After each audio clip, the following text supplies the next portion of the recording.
Merci d'avoir cliqué. Alors maintenant qu'on est rendu là, on peut se poser la question, qu'est-ce qu'on fait? Je voudrais te donner trois pistes. Trois pistes que tu peux explorer. La première de ces pistes, c'est prier. Prier, c'est quoi? C'est tout simplement, tu ouvres la bouche et tu dis à ce Jésus que tu veux rencontrer, manifeste-toi, dévoile-toi, montre-toi, j'ai besoin que tu m'envoies un signe. Et Jésus va t'entendre. Et Jésus va te rencontrer en te disant, ça fait tellement longtemps que je voulais qu'on ait cette conversation.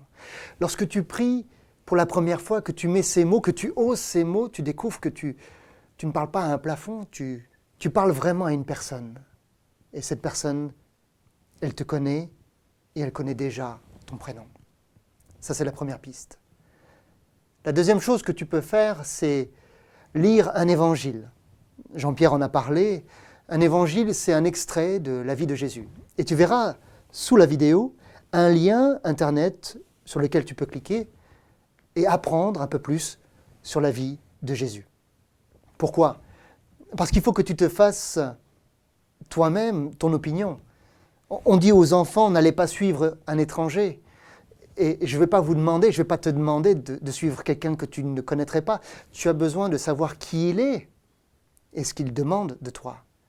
Quoi de mieux que de faire ce parcours et de découvrir pour toi-même qui est celui qui t'appelle à le suivre.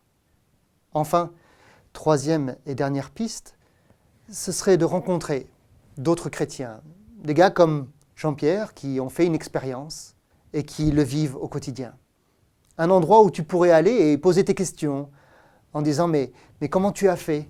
Comment ça s'est passé? Qu'est-ce que ça change pratiquement? Tu auras sous l'écran de ton ordinateur une liste d'églises qui sont près de chez toi. Une église, c'est quoi? C'est une famille de gens qui ont découvert Jésus et qui cheminent ensemble.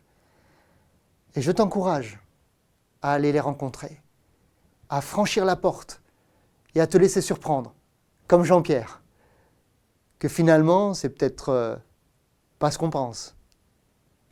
Trois pistes.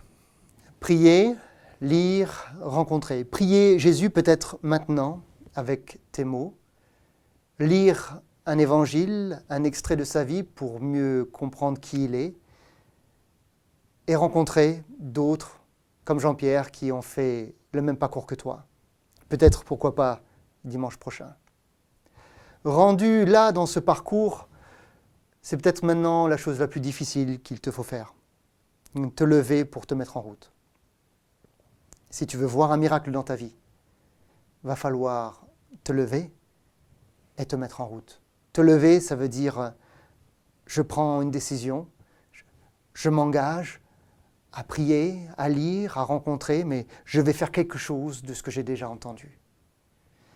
Et tu observeras une chose, c'est que quand tu te mets en route, quand tu te lèves, celui que tu veux rencontrer viendra à tes côtés. Il mettra sa main dans la tienne. Un dernier mot peut-être encore. Tu as des questions, tu as des doutes, tu ne sais pas si ceci est vrai, si cela est faux. Alors je veux te laisser entre les mains d'un ami. Il s'appelle Alexis, il connaît bien Jésus pour l'avoir lui-même rencontré.